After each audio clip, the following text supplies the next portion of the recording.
Hello there guys, and welcome to this first look at the early access release of Dovetail's Flight Sim World. If you're a previous user of Dovetail's Flight School, you'll be entitled for a free copy of Flight Sim World, and it should be available for immediate download through your Steam library. If not, the price is just under $25, available for immediate purchase at the Steam store. Now, Dovetail Flight School was a complete disaster, and I do give a lot of credit to Dovetail Games for removing it from the Steam store. The decision to decommission that product is a very brave decision, and I do give them a lot of credit for that. Now, their strategy this time around with Flight Sim World is to provide this early access to the Flight Sim community and continue the development of this product based on the community feedback. Not a bad strategy at all. Now, there are a lot of things that are not available still. This is an early access version. I do not have the roadmap as to what Dovetail intends to do, what is their to-do list, but there are a lot of things that are missing, and so we're not going to be doing a review of this product. It's not yet in a state where we can review it, but I think we can take a look at some of the features that have been brought into Flight Sim World to get an appreciation of what the final product may be. So what we're going to do is we're going to take off. We're going to take a look at the flight model a little bit, and then we're going to explore the menu and some of the aircraft that ships right now in this early access release.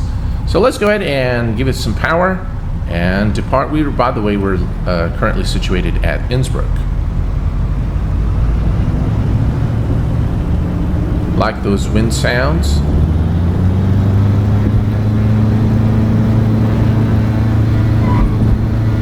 There we go. I'll tell you, those raindrops are pretty immersive, and the sound of the rain on the windshield is also very convincing. And just remember that this is this is early access, so a lot of features are probably still not there.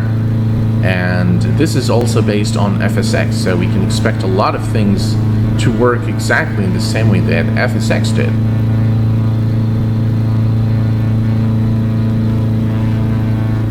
Those raindrops are looking pretty good. They're not, by the way, they're not perfect, but I think they're pretty good. The same thing goes for the water textures down there.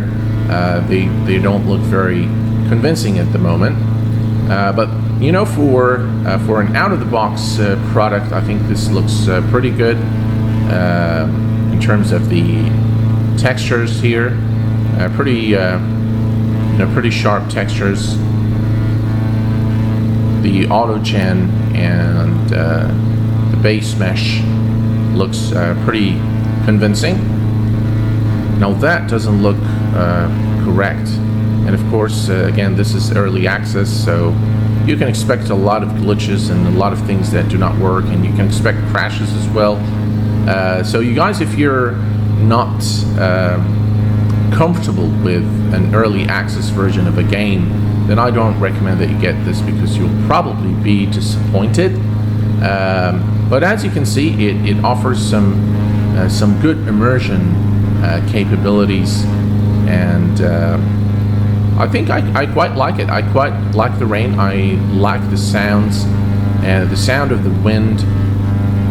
It looks pretty good. And by the way, in terms of performance, again, this the sim is no way near optimized. Okay, all right. So let's go ahead and do some rudder movement. There, you can hear the wind now, and that is very good. Yeah, that's very good. Rudder movement is very fluid. When you launch Flight Sim World for the first time, you will be presented with a screen to customize your pilot profile.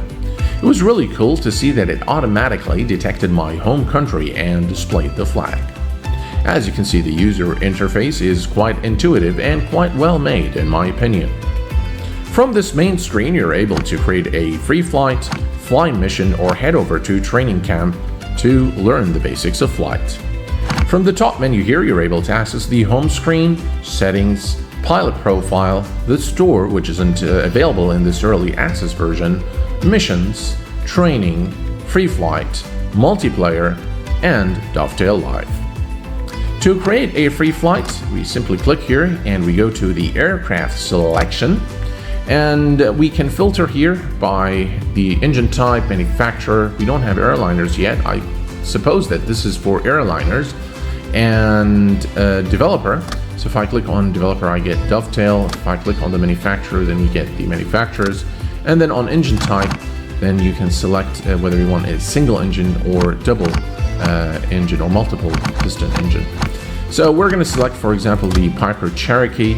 Now, as far as weather conditions are concerned, there isn't really access to real world weather in this early access version. And this is something that I sure do hope will be available in the released version of Dovetail Games. Now, you do have access to some pre-configured weather themes. This is the one we started with in the beginning of the video. I really like this one because it shows the raindrops on the windshield. But let's go ahead and select a sunny day. And then the departure airport is, let's say this is London Gatwick. And as soon as you select London Gatwick, it will display it on the map, and you're able to go to VOR stations, NDB stations, and so on and so forth. We're just going to go and click on London City Airport, and with a right click, this is going to be the route, the defined route for this flight. As you can see down here in the screen, it shows London Gatwick as the departure airport and London City Airport as the arrival airport, with some information about the distance, heading, and speed to for this particular flight plan. Now, one big thing that I would like to see in the final finished product is update to the nav database. Now, I'm not sure if this is something that Dovetail will do on their end, or will provide you with an add-on to update the nav database, or perhaps not provide it at all. But if we are to, if this is going to appeal to the serious flight simulator, those who want to fly real-world routes, then it is very essential that the nav database is up to date, and that you'll get, this is the only way that you'll get the proper NDB and VOR stations and runways and headings of the, for example, ILS approaches and what have you. So again, this is something that I'd really like to see. Another thing that I'd like to see is the seasonal textures and real-world weather and real-time flight simulation. So right now everything is pre-configured and predefined, and again, this is an early access version, so we can expect more features to be in the final finished product. If you like flying missions, and probably those of you who are coming from an FSX background are probably fond of missions, and Flight Sim World offers quite a bit of missions for you to go through. Now, you can either go through a kind of logical sequence and moving through the difficulty from this menu here. So we can start this particular Los Angeles approach mission, or you can go to the missions tab up here and select all kinds of missions from this menu here. So we can, for example, select this one, North Atlantic Ferry, or Low and Fast. You can select, for example, Adventure Tours. This is a taxi. I guess this is going to be moving people from one point to another, or you can do Central Europe mission. So there's quite a bit for you to go through. And there's also a training camp for those of you who are new to flight simulation and want to learn the basics of flights. So this is the introduction flight, where it will teach you how to basically control the aircraft, pitching up, pitching down, rolling, and so on and so forth. And then you can start with lesson 1, which is the takeoff lesson. So let's go ahead and take a look at this mission here, which is the Los Angeles approach, and let's see how it actually interacts with the user.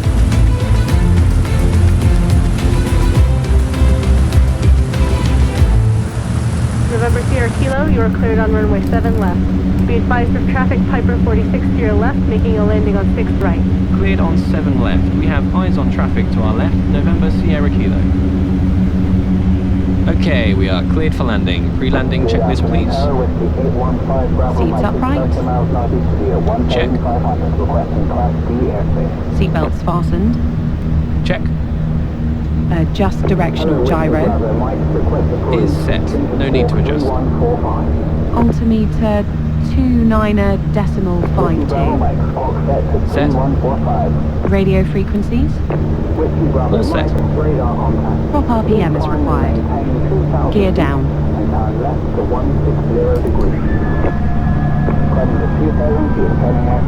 Gear is down.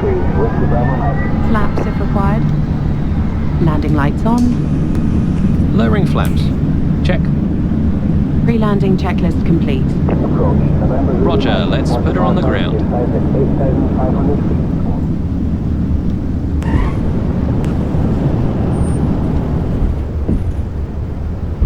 November 142 Whiskey Sierra, 45 miles south of you at 6,000 feet. Squawk 4561, requesting permission. November Sierra Kilo, exit to the left at any taxiway. Nice flight. I can't wait to stretch my legs. Another feature that I think many of you will appreciate in Flight Sim World is the training camp. The training camp allows you to learn the basics of flight. As you can see, there's an introduction to flight here, and all the other lessons are locked until you successfully complete the previous one. Let's go ahead and take a look at the introductory flight.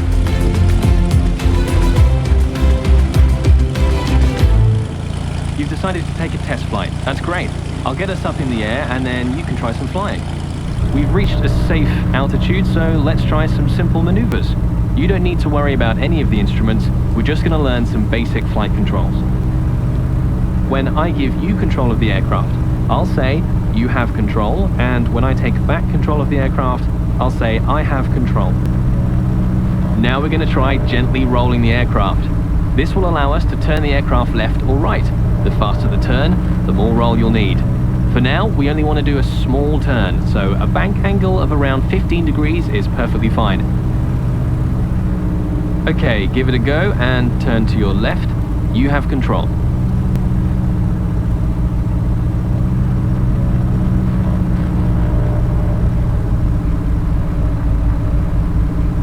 Okay, level out so that you are flying straight and level. Okay, let's now try turning to the right. As you've experienced, the training camp is an interactive training lessons that will teach you the basics of flight, and I think a lot of you guys will get a lot of enjoyment out of these training sessions. Now let's take a look at the settings menu, and a lot of the things that you'll see here are reskinned from FSX, so a lot of you will be very familiar with the kind of options that you see here. So in terms of the general options, you've got air traffic control, show login ATC menu, auto open ATC, use pilot voice. You can select between male and female voices if you like, and the international measurement being US, hybrid or metric systems. In terms of the display, now this is something where I would like to see a little bit more granular control over the settings, the graphic settings mainly. As you know, in FSX there are a lot more than what you see here, but again, this is early access. So we're running the resolution 2560 by 1440. We're running in full screen mode. You have multi-monitor cockpit support if that's what you choose to do. Show aircraft labels, stand numbers, and so on and so forth. Now, in terms of the graphics settings, I have the graphics on ultra, everything on ultra except for traffic. I put it on minimum. Audio, we can kill the music. Okay, I think maybe that's probably better. So in terms of the controls, I've had no problem calibrating all my current flight controls to work with Flight Sim World. The only thing to watch for is when you first launch the sim, it will kind of make automated assignments, and it will assign more than one control to the same function, and so it will be very difficult to fly. So you're going to have to basically go and clear those assignments. In terms of realism, again, everything is set to, this is something, again, that we are accustomed to in FSX and even in Prepared. Prepared is essentially also FSX improved. And this is the profile. This is first name, last name, and home country and language. And those are the credits of those who have worked on the development of Dovetail Games Flight Sim World. What we saw in this first look at the early access release of Flight Sim World is pretty promising. I think it's really going to boil down to what Dovetail decides to do from this point forward. But what I think is really important is for Dovetail to define the kind of audience they're building this flight simulation platform for, whether it is for the casual or the serious simmer. Some of the things that I'd like to see in perhaps the final release is the seasonal textures, real-time date and time, real-time weather, ability to start from cold and dark, service vehicles at the airport with pushback truck and what have you, and perhaps those will be add-ons. I really do not have access to their roadmap, and of course high fidelity add-ons. Now, whether they allow the third parties to develop exclusively standalone add-ons for their new platform, or they do it as part of a revenue sharing model is something that is to be seen in the future. The success of it is going to be seen in the future. But I don't think that's going to be the determining factor, as flight simmers over the past year or so have shown that they are willing to pay a premium price for a premium plugin. And we saw that in, for example, the FS Labs A320. We saw that in the PMDG suite of realistic and high fidelity aircraft. So I don't think it's going to be a problem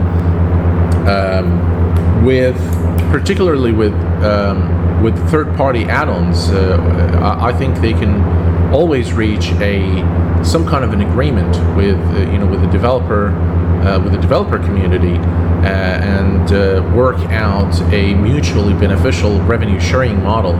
I think it's really going to come down to the fidelity that this flight sim is going to offer. And from what I can see now, it's definitely a good start. It is very promising, and some of the features in this early access are quite immersive indeed.